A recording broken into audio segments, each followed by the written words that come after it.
Hello and welcome to Red and April Off-Grid. These videos were originally posted on our channel 1 year ago. I have edited and combined them into one start-to-finish full build video of our kitchen table. I want to build a custom table for our new home and use the same reclaimed lumber that we used in the barn roof and the well house, and also some lumber that we used in the windowsills in the house. Here we are selecting the boards. I found one in my shop, but the rest I had to pull out of a pile that's been sitting outside through 2 monsoon seasons.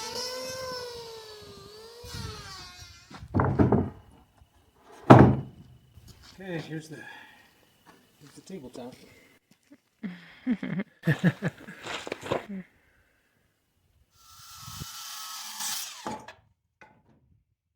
These are the boards that we finally selected to use for the tabletop. I had originally wanted to use ash since I had a few good ones saved away in my shop, and all of the oak boards that we had were pretty rough. But we didn't have enough ash, and so I ended up deciding to use all oak boards instead. They're quite rough and will need a lot of work. These boards are a species of oak that is an unusual species called live oak. It's a tree that's common in the Southwest, but not used commercially, generally speaking, but it's a really cool tree. They have evergreen leaves, and that's why they call it a live oak, is because they always look alive. And it has some really interesting characteristics. The wood is about twice as hard as regular oak and extremely tough, even tougher than like hickory. So it's an extremely tough, hard, gnarly wood, and it'll be really interesting to work.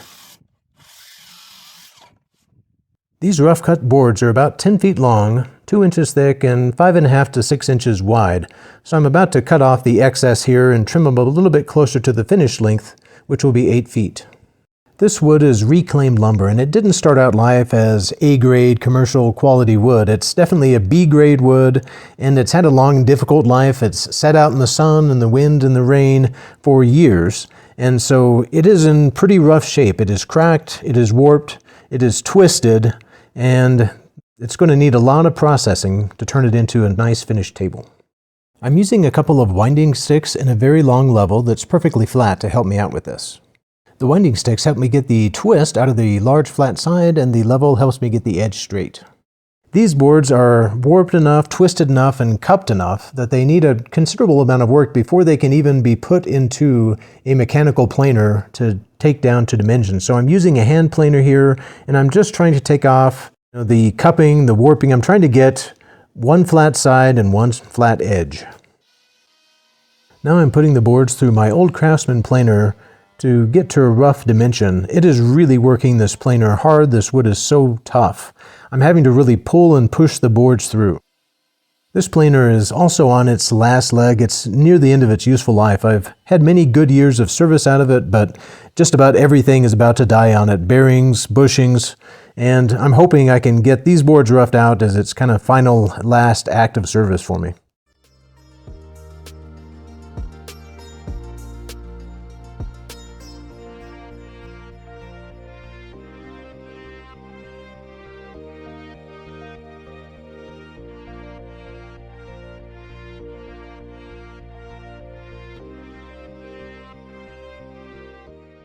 Well, the Craftsman made it through the roughing in process, but it literally died at the end. It started smoking, and I had to set it aside in the dirt so it wouldn't catch something else on fire. So it served me well, but it's totally done. You can see it sitting off to the side there.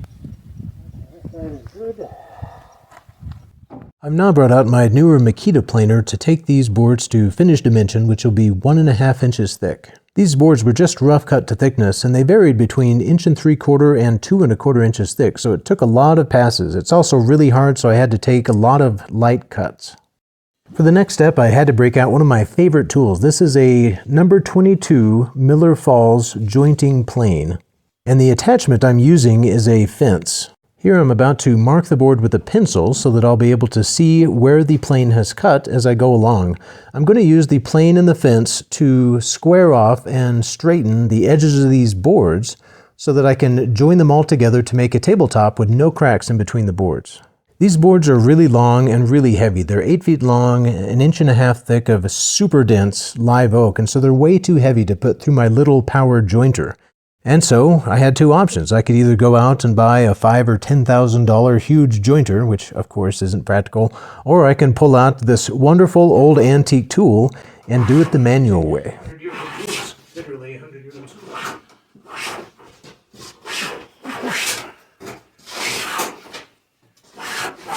it's still the best option. It's pretty weird.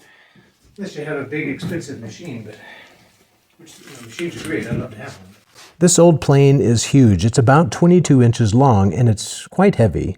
And the length of the plane helps it to make a perfectly flat and even surface.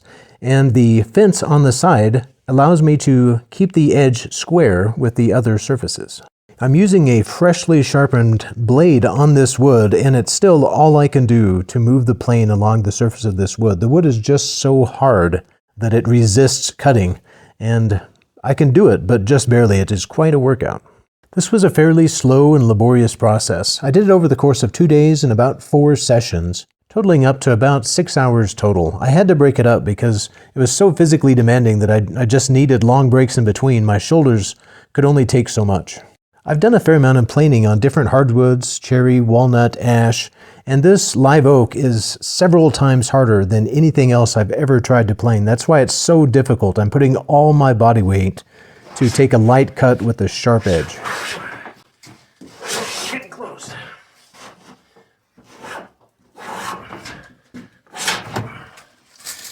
Okay, that's probably close enough. Checking, and actually this is not completely straight. This is the first one I've had any trouble with that. It's catching on the end. It's literally kind of what's happening is the wood is just fighting you. After the edges were all square and true, I was ready to use a biscuit joiner to cut in 5 biscuit joints on each seam. That'll add a lot of extra strength to each seam. Here I'm getting my table all leveled, taking the twist out, and getting ready for the glue up.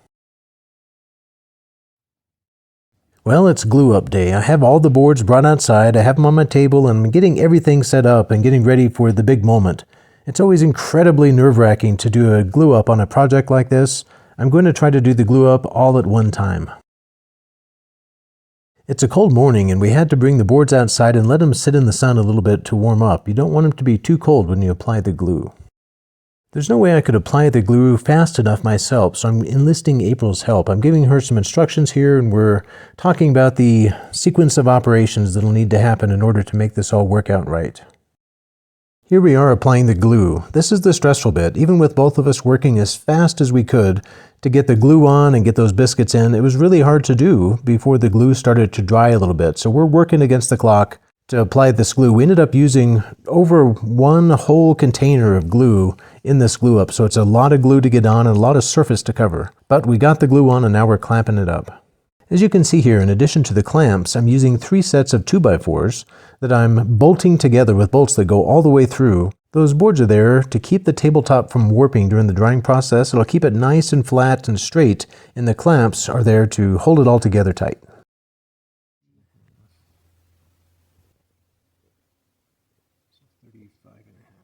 Now I'm moving on to the base of the table. You can see the rough wood that we used here. It's also live oak. It's a secondary quality live oak that came from a set of bunk beds that we purchased for almost for free, just for the raw material. So it's salvage material, and we use this same material for the windowsills in the house, and so it's cool to be able to use it as the base of the table here. The tabletop has been drying all day. It's getting close to evening, the sun is starting to set, and it's getting cold outside. And so we needed to remove the clamps and take the table inside. The temperature outside is dropping in. It'll soon be below freezing, and if we left this tabletop outside, it would ruin the piece. Glue has to be allowed to cure completely before it's allowed to get below about 40 degrees.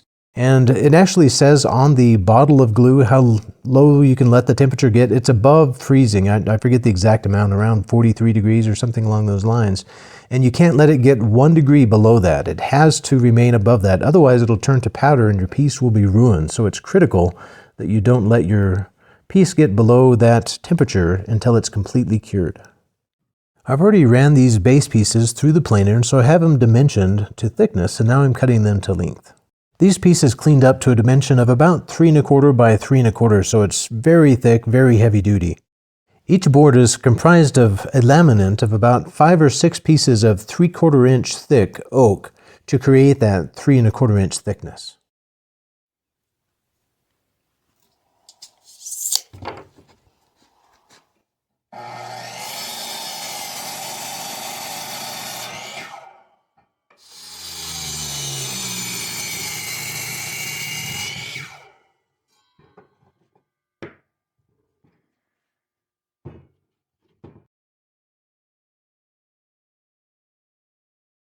I'm building the space using mortise and tenon joinery, and I'm using my table saw to cut the tenons. This is definitely a very dangerous step, especially the way I'm doing it freehand here. I've done a lot of this and I'm confident in the way I'm doing it, but I definitely wouldn't recommend it to the novice woodworker. At first I tried just putting 2 old blades together to increase the thickness of the cut on each pass, but it was really hard on my table saw and wasn't working too well, so I ended up making a trip to the store and getting a purpose-made blade that really helped out a lot.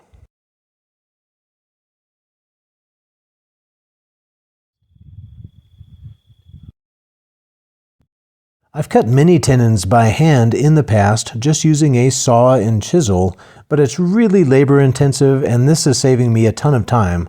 I'll still have to cut the mortises by hand using a chisel.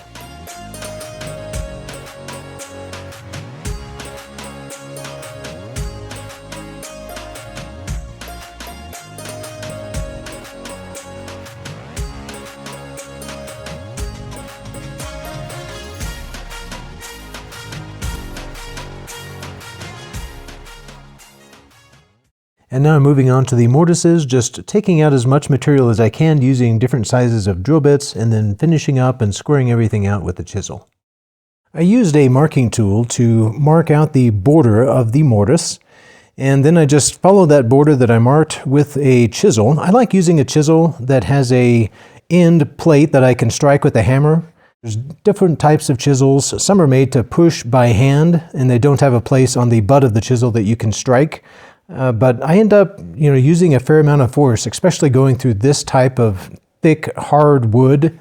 And so I needed a chisel that you can really hit hard with a steel hammer and get a real sharp impact.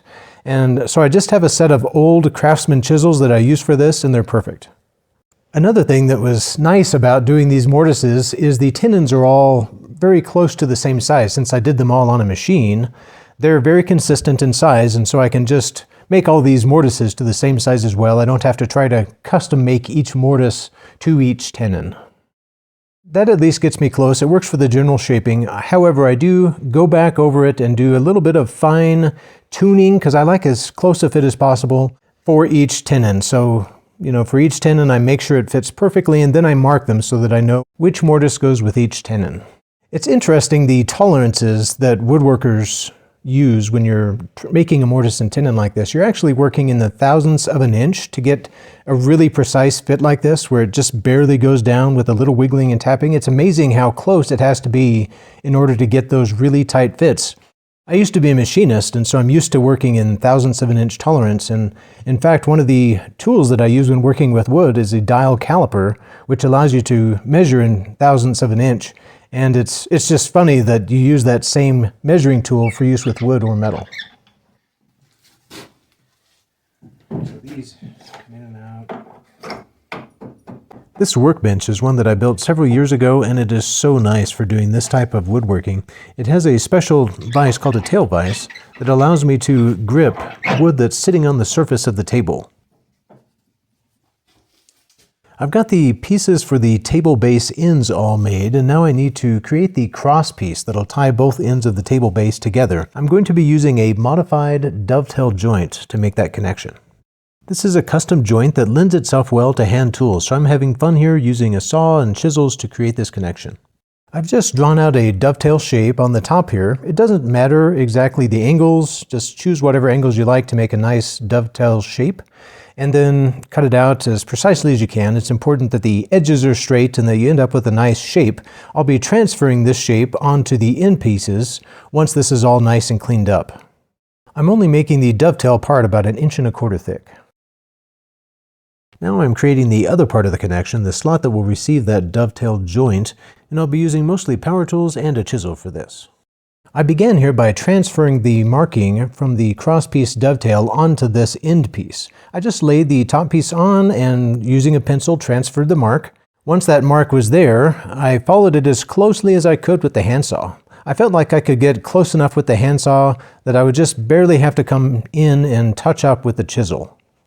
Once I hogged the material out of the center, I wanted to get the flat portion all smoothed out, the base of the dovetail groove.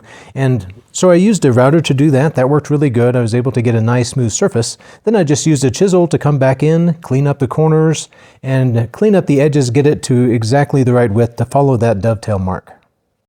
And just doing a little test fit here to see how it fits. Really close. I could tell I needed just a little bit in a few places. So get out the chisel, take a few more thin shavings off, and I'm checking the squareness of the edges, making sure I'm maintaining squareness.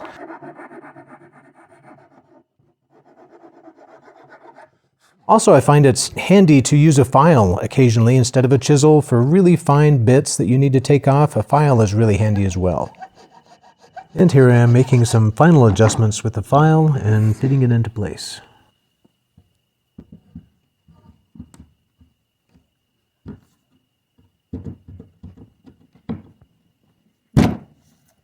Here next to my dovetail joint and in some other places you can see the remains of an old mortise and tenon joint that was used to hold the bunk bed together. Well, all the joinery is done. I've completed all my mortise and tenons and my dovetails, and I'm ready to move on to hardware. I want to be able to take the table apart in the future, and so instead of gluing together the mortise and tenon joints, I'm going to be bolting them together using lag bolts. Here I'm cutting a groove along the length of the threads along the side in order to turn them into self-tappers. I'm worried about them going into this really hard oak that I'm using, and I think this will give them an edge and help them to go in easier.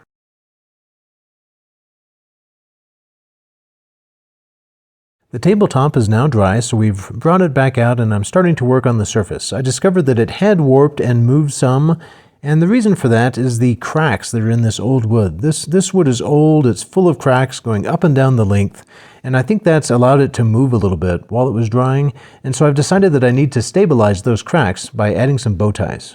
In modern times, bow ties like these have become a decorative feature that wood enthusiasts like myself use to make pieces look nice, but what they started out being was a structural device that stabilized cracks and kept them from expanding or changing over time, and so they had a purely mechanical utilitarian purpose originally, and that's what I'm doing here. I'm using these bow ties for a utilitarian purpose. So I'm just going through the piece and marking out where I need to add bow ties to strengthen the piece, to keep those cracks from extending, to keep the table from warping, to stabilize the structural integrity of the top. And so I've marked out the locations that need some help and where I'll be adding bow ties, and now I'm adding them. I like to start out by creating the bow tie itself. The particular shape and size isn't critical. As long as it's roughly bow tie shaped, it'll work. Then I bring it out and put a piece of tape on the piece, and then draw an outline of the bow tie that I'm going to be using, and then create the recession. I used a chisel to go around that trace mark that I created earlier and clean up the edges and make it fit perfectly the bow tie that I'm going to be using here. Once it fits real nice, I just put in some glue and then hammer it into place.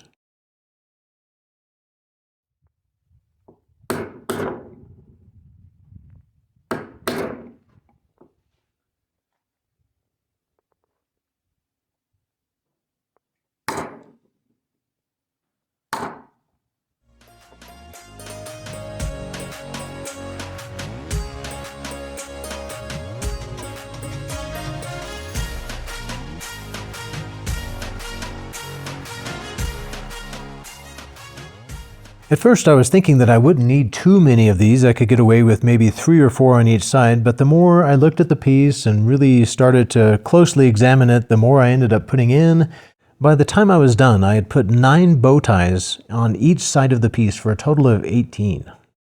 I've done quite a few bow ties in the past, but the experience today really helped me refine my technique and get faster. I was able to do all 18 bow ties in one day. It was a long day, but I got it done by dark. And now moving back to the base, I just need to drill the holes for the lag bolt and also recess those holes so the bolt doesn't stick out above the surface of the wood, and then I'll be ready to assemble. With those holes all drilled, I'm ready to do a first test fit. I haven't even sanded things yet, so I'll have to take this apart later, but I want to put it together, put these end pieces together, and get the cross piece on so that I can start working on the diagonal supports. What I realized when I was putting this together is that I'd gone a couple pieces backwards.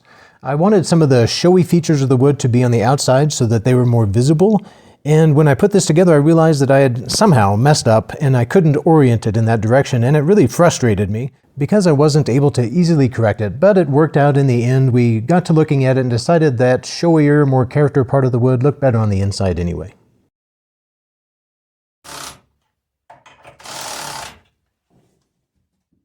There's a piece that you can see in the center of the crosspiece hanging down there that I haven't mentioned yet. That is my pendulum brace that I'm going to connect my crosspieces to. And now I'm starting to size up those crosspieces, just looking at how they fit in. I've decided to attach these diagonal braces with metal brackets instead of using some kind of wooden joinery. I like to combine occasionally metal with wood. I think it creates a nice effect, and I think it'll look really neat to add some metal and bolts and brackets into this table base. I cut the cross brace pieces to size, and then I put large bevels on the ends of those pieces and on the pendulum brace here, and I'm getting ready to do some fit up and figure out the braces.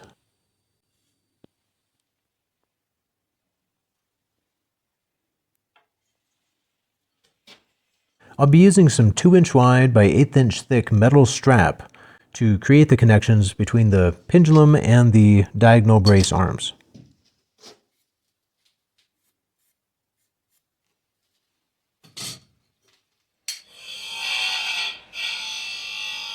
I enjoy working with metal as well, and so combining wood and metal is always fun. Here I'm working on these strapping pieces. I want to cut a couple bevels on the corner, and so I just mark those out. I'm cutting those off with a little die grinder, and then I'll come back and clean up those edges with my sander. I have a little, actually it's a decent sized dual sander that I use for that. After I had the bracket pieces all cut to size, I moved on to drilling the holes. I clamped the bracket sets for each side together and drilled them all at once so the holes were all the same. Drilling through multiple sheets of metal like this is really hard on drill bits, and one drill bit I found that actually holds up to it is a DeWalt Cobalt drill bit. They're really amazing. They work great. I was able to cut through all of these plates, and the drill bit's still perfectly sharp.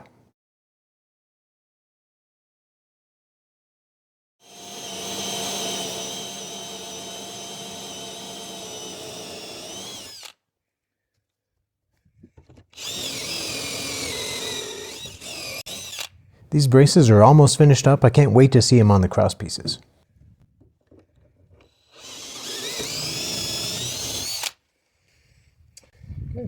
Got these. The diagonal braces themselves will be made of the same 3 1/4 by 3 1/4 oak pieces that I used for the rest of the base. And so I need to attach those metal braces to them, so I'm clamping them on and transferring the holes. This table will be a custom fit to our kitchen design. It's going to be tall, a counter height table, and it'll be long and narrow, 8 feet by 32 inches wide. The tabletop is solid live oak, 1.5 inches thick, extremely heavy, and so I want this base to be very heavy duty, very sturdy. That's why I'm installing these diagonal braces. Here I'm cutting bevels on the end of the diagonal braces. They're already cut to length, and I think these bevels will add a nice look. Here is a drawing that I made of the project when I was conceptualizing it. I wanted to add some metal to the wood structure, and so I'm using metal pieces to attach the diagonal braces to the base. I'm having to fabricate all of my own brackets, of course, and there are a couple of pieces that are definitely unusual that I'm going to have to weld up. I dug through the shop and found some old scrap metal that'll work perfectly for this. I'm going to be using a piece of pipe combined with a piece of rectangular channel and some other little pieces of scrap metal to make that bottom connection.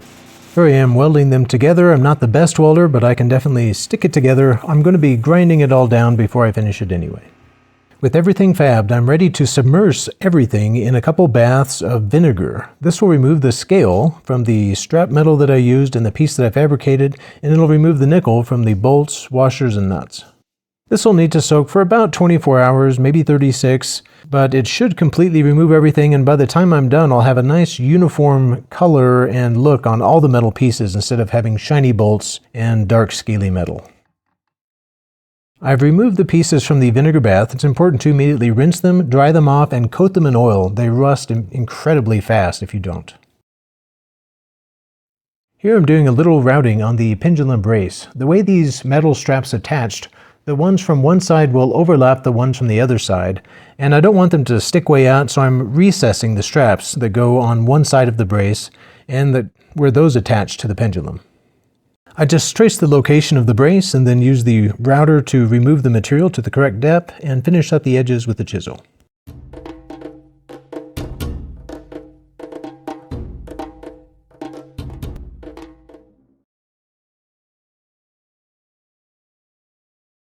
Next, I'm ready to perform the final sand before finishing on all of the base pieces. We just got a little video, but this took several hours. Now moving back to the top, I put in 18 bow ties to stabilize the tabletop, and now those have been drying for a few days and I'm ready to start flattening the table. Here's a few of the tools that I'll be using. A couple different types of planers, power and manual, some winding sticks, sanders, and etc. The tabletop had warped a little bit after glue up due to those cracks in the wood. I've stabilized those now with the bow ties, and I'm ready to use a hand plane to take the warp out of this top. I'm using a slightly rounded blade on my plane, and I'm going across the grain of the wood. This helps me to quickly hog off the material to get it close. And here you can see what that looks like, the look that slightly rounded blade leaves on the wood. It really moves the material quickly. Once I had it close with the hand plane, I was ready to move on to the belt sander. I'm using 80 grit sandpaper here to take off the highs and lows left from that blade that I used on my hand plane. This will allow me to get the entire table pretty close. Once I'm done here, I'll use a smaller sander to move through the finer grits. After the top was pretty well finished up, I was ready to go ahead and remove the extra material off the ends and take the piece to finished length. I made it an additional 3 or 4 inches long so that I'd have extra material to cut off at the end. It really makes it easier when you do your glue up and stuff to have some extra material that you know you'll be removing. Here I've clamped on a piece of oak that has a nice straight edge that I'll be using as a guide or a fence so that when I make this cut it'll be nice and straight. And here I'm just double checking myself. I want to make sure that it is absolutely square with the rest of the table and my measurements are right because I can't do this twice. And then I'm using my little cordless handsaw here to remove the material.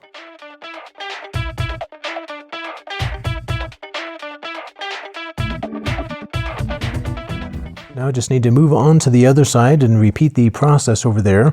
I'm cutting this table to exactly 8 feet long, and it really feels huge. It's a very long table.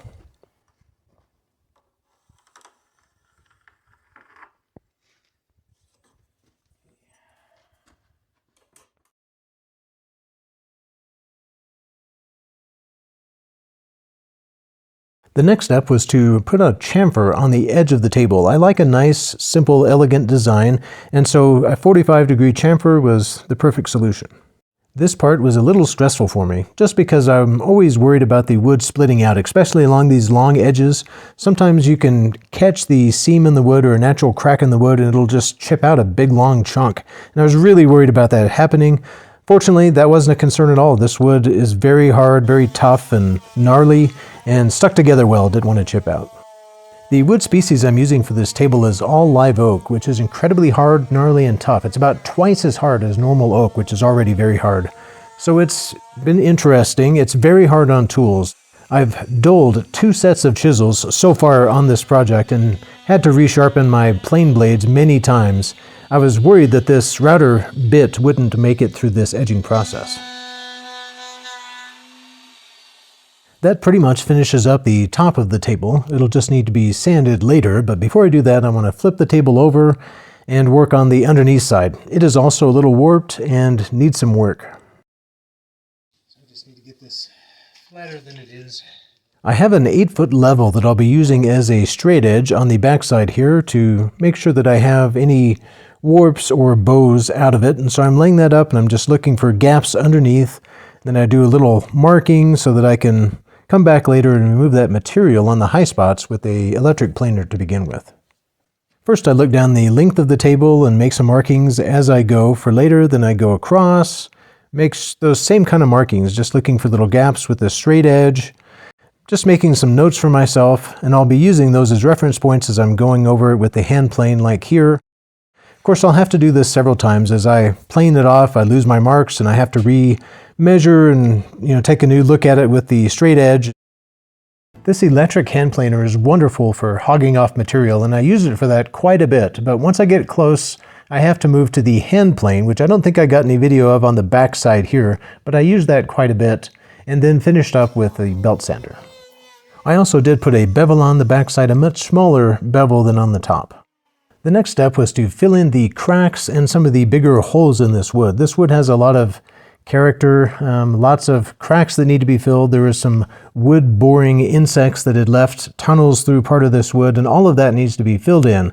Even though this is the underneath of the table, I want to get it filled in so that it further stabilizes the tabletop. Here I'm using some 5-minute epoxy to fill up one of the larger cracks. The epoxy is great for filling in large gaps, but it's fairly thick and doesn't flow real good. It also sets up really fast. So I only used it for the really big cracks or the really big voids. For the smaller cracks, I used either super glue for the really small ones or a custom putty that I make myself. The super glue works really great to get into those tight, fine cracks. I have a thick super glue. You can get it in different viscosities. I get the thick kind, and it has just the right viscosity to soak into fine cracks and really seal them up. After everything had dried, I did a rough sanding, and I was ready to flip the table back over to the front side. First thing I wanted to do on the front was to check everything out to make sure it wasn't warped or twisted, and fortunately it looked like it was stable and nothing had moved. So I moved on to filling cracks. I had originally intended to use epoxy and kind of the same combination of stuff on the top that I did on the bottom, but I got a good look at the epoxy that I used on the bottom and didn't like the way it turned out. It had some bubbles in it. It looked kind of semi-transparent and wasn't real appealing, and I thought what looked the nicest was the putty, so I decided to use that exclusively on the top. I'm using a mix of wood glue dust that I pulled out of the sander from when I was sanding this tabletop, and some pre-made putty from the store that had a nice coloration. I used that to darken it. This process took way longer than I expected. There are so many cracks when you get to looking. I probably made 15 batches of putty up to fill all these cracks in the table. Back in the shop, I'm putting a layer of plastic over my workbench so that I can move on to the next step. I'll be assembling the base for the final time and applying the finish. This is a really fun part of the process. Everything is built, test fitted, and sanded and ready to go, and so this is really fun. I'm just bolting everything together here. I'll be assembling it right on my tabletop where it's easy to get to everything for the finishing process. I'm not gluing any of these joints. I'm just bolting it together with some self-tapping lag bolts that I made. One of the reasons I decided not to glue it is so that in the future, if someone wanted to lower this table, it is countertop height, so it's pretty high. And in the future, if one of my prodigy owned this table and wanted to lower it to normal table height, they could just easily take it apart and shorten the legs, and it wouldn't be too big of a deal to shorten it.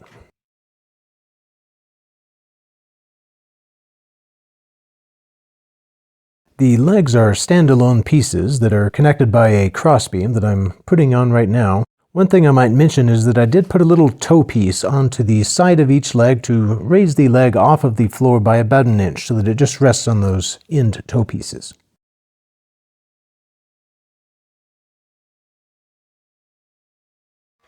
This crosspiece is connected with a couple of dovetail fits that I did. Those worked out really well and are nice and sturdy. And this pendulum is another mortise and tenon fit.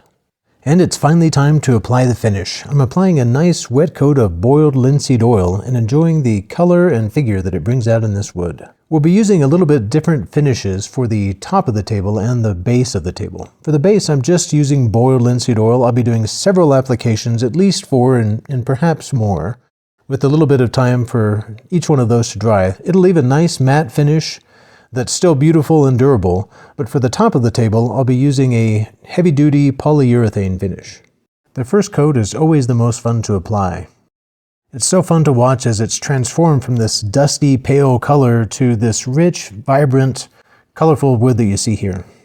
This oil that I'm using is some that we had left over from when we did the earthen floors in our home. We bought it in bulk and had some left over, so I'm able to use some of that extra here, and I have it cut with citrus solvent. The citrus solvent allows it to absorb deeper into the wood and dry faster. It also smells ridiculously good. It smells just like fresh squeezed orange juice. I will go over this several times until the wood won't take any more, and then I'll allow it to set for maybe 15 or 30 minutes before I wipe off the excess.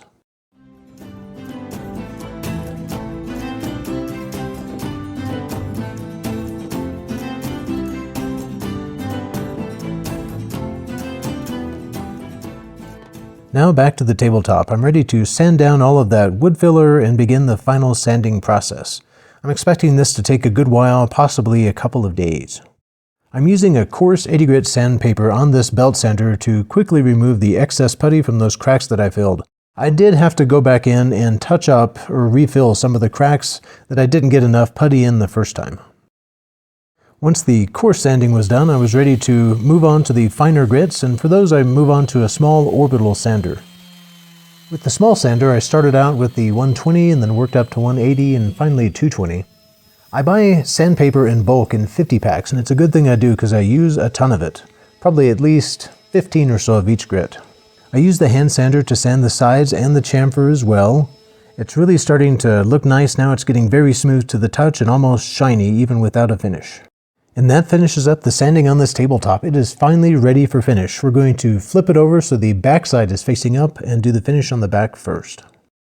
We've been trying to decide what kind of a finish to do on this tabletop. We could either go natural with like an oil finish covered with polyurethane, or use the graying compound to accelerate the aging and have a neat grayed look. And we couldn't decide which way to go, so we did a test piece to see what they both look like. We found that the oil brought out a lot of interesting color variation in the wood, and that the graying aging accelerator just washed everything out. It turned everything different shades of gray, and so in the end we decided to go with the natural color of the wood and use the oil. We're now applying the oil to the back of the tabletop. The oil is just the first step in the finish for the tabletop. We'll be putting on a polyurethane after this oil dries. So for now I just need to apply one heavy coat of this oil to both sides of the surface and allow that to dry. One coat will be sufficient to bring out the natural color of the wood, which is what we're really going for, and by only using one coat it'll also dry faster. So that's why we're doing one coat of oil, and after that we'll move on to the polyurethane step. This oil is such a fun process. It gives us our first glimpse at how the table will look, and what we're seeing is just a lot of beautiful color come out. This wood has so much character. Each piece looks completely different than the others, but they all go together. It's really beautiful. There's so much interest in this piece. We love it, and these bow ties really look nice in here too. It's really been a challenge working with this old warped and cracked wood. There's been a few times during the project where I wondered if it was going to turn out. It was behaving really strangely, kind of warping and moving, and it was a real challenge to stabilize the piece and to fill all the cracks, but the end result is absolutely gorgeous, and I'm really glad we used this wood. It's full of character and beauty. I allowed the oil a couple of days to cure, and then we brought the piece into the workshop. We'll be applying polyurethane in this next step, and we need a fairly dust-free environment. That's why we brought it inside. I wiped the top down with mineral spirits just to remove all of the dust from sitting outside for a couple of days, make sure it's perfectly clean, and then I allowed a little bit of time for the mineral spirits to evaporate. And now I'm getting ready to apply the polyurethane. Polyurethane has a lot of advantages. It's incredibly tough and durable and therefore perfect for a kitchen table top, but it's also difficult to apply, so it's not a beginner product. Beginners can use it, but it is more difficult than other types of finishes. It goes on rather thick and is fairly unforgiving. It does show some brush strokes, although a few of those will even out as it starts to dry. It also has a strong tendency to drip, and so it's best used on a horizontal surface like this where you don't have to fight gravity too much. The edges is something that you have to be really careful of. As you can see, I'm wiping the edges down. I'll do the edges last once I do the top of the table. Polyurethane also dries relatively slowly. It takes 3 to 4 hours for it to dry, and so in that time, if a bug lands on it, that bug is going to get stuck there and it's going to ruin your finish, and you'll have to remove it before you can apply another layer. Also, little nibs of dust get stuck in the finish if there's any activity going on, and so it's just a little bit more difficult to apply. I dread applying it. I don't like using it, but I like the result that it gives. Well, it's about 9 o'clock in the morning, and I'm getting ready to flip this tabletop over and put on the final finishing coat on the top surface of the table. Unfortunately, we had a very cold night last night. It was the coldest night of the year so far. It got down to 14 degrees, And even at 9 o'clock, it's still about 35 degrees in this shipping container. And that's way too cold to apply a finish to this table. I just took a temperature reading on the surface of the table and it's about 35 degrees. So I need to get it up to at least 45 or 50 degrees before I put some finish on it. And so we decided to bring in some heaters. So I have an electric heater going on the other side of the table, and I just now brought in a little propane-powered heater. I do have good ventilation going in here, so that's not a concern, but I've just got to get some heat into the shipping container to get my tabletop temperature up so I can apply the finish, and then it'll be a race to get on all the coats that I need before it gets down way below freezing again tonight. For the top coat, I'm using a gloss polyurethane cut with a little bit of citrus solvent. I'll use gloss for all of the coats except for the final coat in order to preserve as much of the color and character of the wood as I possibly can, and then for the final coat, I'll use a satin so that I get the right sheen.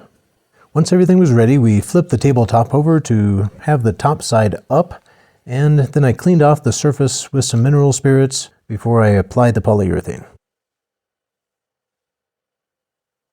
And I'm getting ready to apply the first coat here. I'm hoping to get 5 coats on today. It'll be a race. I'm not sure if I can make it or not. I will settle with 4. 4 is definitely plenty. 5 is kind of over the top, but I'd like to get 5 on if I can.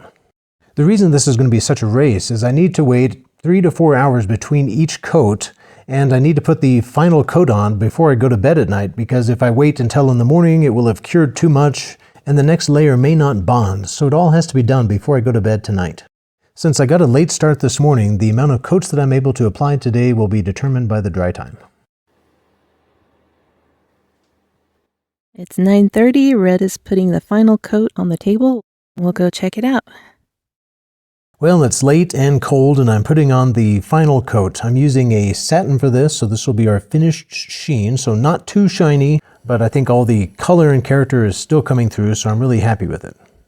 I was able to get 4 coats total. We're ready to assemble the base, so we're bringing over the pieces and getting ready to assemble it in the kitchen. We're moving this folding table out of the way. It's served us as our kitchen table in the meantime, and we're getting things cleaned up and ready. Here I'm putting together those diagonal cross braces. I tried my best to drill all of these holes through the brackets in these diagonal cross pieces uniformly so that maybe they would be interchangeable, but I just wasn't able to get it right. They still all only fit on the one end, so I have to keep track of which end they go on. And that's definitely been a challenge since I've had to put all of these metal pieces through some processing, with the vinegar bath and everything. So I've been trying to keep them all separate and identified in some way so I know which ones go to which piece. And so far as I'm assembling these, it looks like I've kept them sorted properly. They all seem to be going on okay. One additional step that I've done to all these metal pieces, the bolts and the brackets, is to apply a coat of wax to them. I had applied some oil to them. I didn't feel like that was quite enough protection against rust and corrosion, so in addition to that, I went on with the wax. So I wiped everything down to remove any excess oil and then applied a microcrystalline wax. The brand is Renaissance Wax, to all the pieces, and that should give them the best protection that I can give them without changing the appearance of the metal. And now for the final assembly. I just stand up these end pieces here, kind of getting everything laid out now. Got these end pieces standing up, trying to be careful not to bump them and make them fall over, and then put on that cross piece. Those dovetails just slide down into place and I bolt them in. And now to assemble the diagonal cross pieces. Here I'm assembling the hinge piece that I had fabricated. I've had this mocked up and pretty much in place, but I've never had all of the bolts in, everything, and so I'm hoping it all lines up. This will be the test for sure. So I'm bolting it to the pendulum brace up top, and then I'll be putting in the lag bolts to attach the hinge brace down at the bottom of the leg. Those lag bolts went in fine, and I'm ready to move on to the other brace. Unfortunately, I needed a little bit more clearance in one of the bolt holes for the attachment to the pendulum, so I did a quick walk back to the shop and drilled out that hole about a 1/16 of an inch larger to give me a little extra room. These brace pieces fit into the recess that I created with the router and chisels, and so once these braces are attached, they sit flush with the outside of the wood. That'll allow the braces for the other diagonal piece to fit over the outside and be sitting on the surface of the wood so they won't stick out. And now I'm getting ready to attach the other diagonal brace. I'm just slipping the top set of braces up over the other set of braces on the pendulum, makes a nice crisscross pattern up there. And then I'll be attaching that hinge joint at the bottom. In general, this base follows a fairly standard design for this type of table, but this pendulum brace here with this crisscross diagonal braces was my own invention. I haven't seen another table like this, and so I felt good about this. I love the design. I also love the metal edition. I think that's something different as well. I love the look of it. It just adds a lot of character and interest.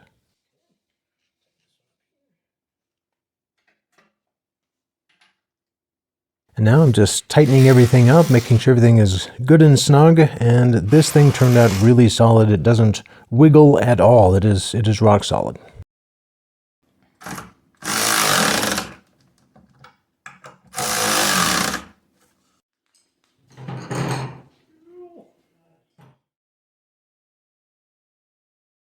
Now we're ready to add the tabletop, but it's over in the shop and it's an extremely heavy tabletop. It's really more than April and I can carry for very far. And so we backed up the car and set one end of it in the trunk of the car. And now April's driving the car forward and I'm walking along behind it, carrying the back. We have had our son or son-in-law help a few times, but it was late at night and we didn't want to bother them. And here's April and I muscling it into place, that last little bit from the car to the house, and it looks beautiful. Now we just need to attach it to the base. I've already pre-drilled 4 holes through the base that I'll bring a screw up through there and attach the top to the base with 4 screws.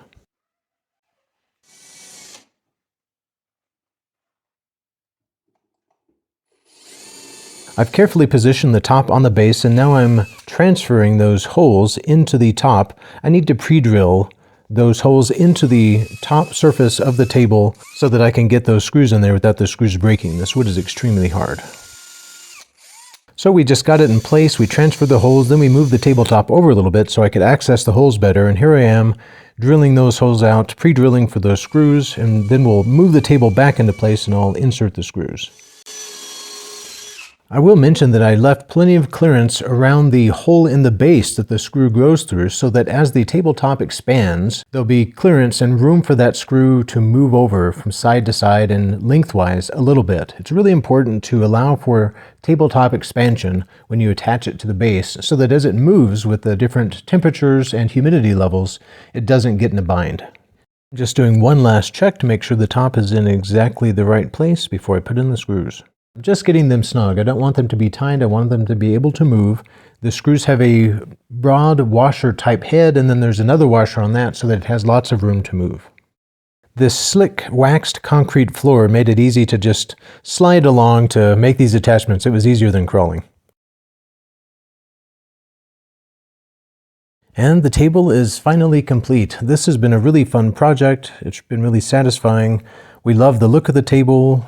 We find it to be very attractive. The wood is just gorgeous, and it goes really well in the home.